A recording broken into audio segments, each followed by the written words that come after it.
Party పెట్టి 9 నెలల్లో అధికారం వచ్చిన ఏకైక పార్టీ ప్రపంచంలో తెలుగుదేశం పార్టీ. ఇంకొక పక్క ఎన్టీఆర్ లాంటి వ్యక్తి మళ్ళా పుట్టడు, పుట్టాలంటే మళ్ళీ ఎన్టీఆర్ పుడితే తప్ప ఎవరికి ఆ గుర్తింపు రాదని చెప్పి కూడా నేను మీకు తెలియజేస్తున్నా. అంతవరకు రాజకీయాలు చూస్తే ఒక పరిపాలన, పెత్తందారి వ్యవస్థ. మామూలుగా ఎమ్మెల్యేలంటే అందులో షెడ్యూల్ కులాలంటే చదువు రాని వాళ్ళని పెట్టి ఎక్కడికక్కడ పెత్తనం చేసే రోజులవి. మొట్టమొదటిసారిగా ఎన్టీ రామారావు గారు వచ్చిన తర్వాత చదువుకున్న వారిని రాజకీయాల్లోకి తెచ్చిన ఏకైక నాయకుడు నందమూరి తారక రామారావు గారని చెప్పి మీకు విజ్ఞప్తి చేస్తున్నా. అది కూడా ఒక విజన్. రాష్ట్రం బాగుండాలంటే యువ రక్తం రావాలి. అంతవరకు ట్రెడిషనల్గా ఉండే పాలిటీషియన్స్ పోవాలి. అదే మరిగా చదువుకున్న వ్యక్తులు రావాలని ఆ రోజు ఆలోచించిన వ్యక్తి ఎన్టీ రామారావు గారు.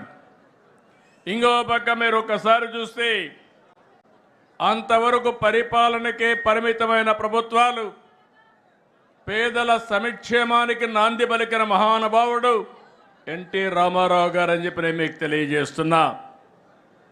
ఇదే కాదు, అప్పటి వరకు ఎంతోమంది మనం చూసాం పరిపాలనలో అనుభవం ఉండి ఎలాంటి సంస్కరణలు చేయని వ్యక్తులు.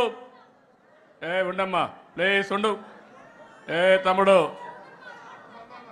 ఉండు, మాట్లాడుతూ ఉండండి. మీ సమస్య మీది, మీకు చెప్పాం కదా, మాట్లాడతాం కదా, మీ పనులుగా చేయడానికి. కూర్చోండి. వాళ్ళ ఆ పక్కది ఏంటి, కొంచెం కూర్చో, కూర్చో. ఈ సమస్యలు ఉన్నాయి, మాట్లాడుతూ ఉన్నా కదా. వాళ్ళని అటు తీసుకురండి, కలుస్తాను నేను. ఆ కుర్చీ తీసి ఆ పక్కన నిలబెట్టండి, నేను వచ్చి కలుస్తాను పోయేటప్పుడు.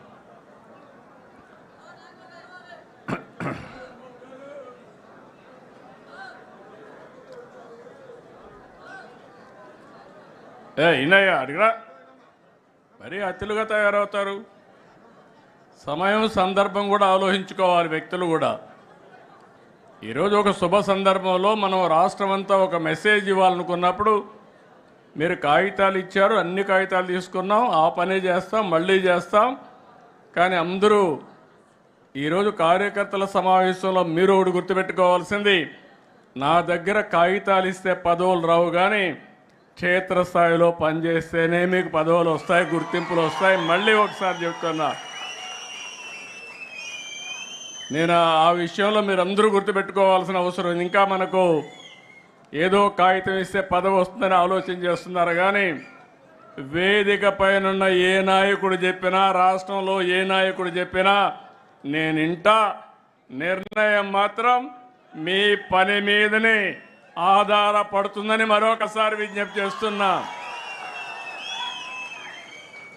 ఒకప్పుడు మనం ఒకసారి ఆలోచిస్తే ఈ పార్టీకి మనందరం వారసులం.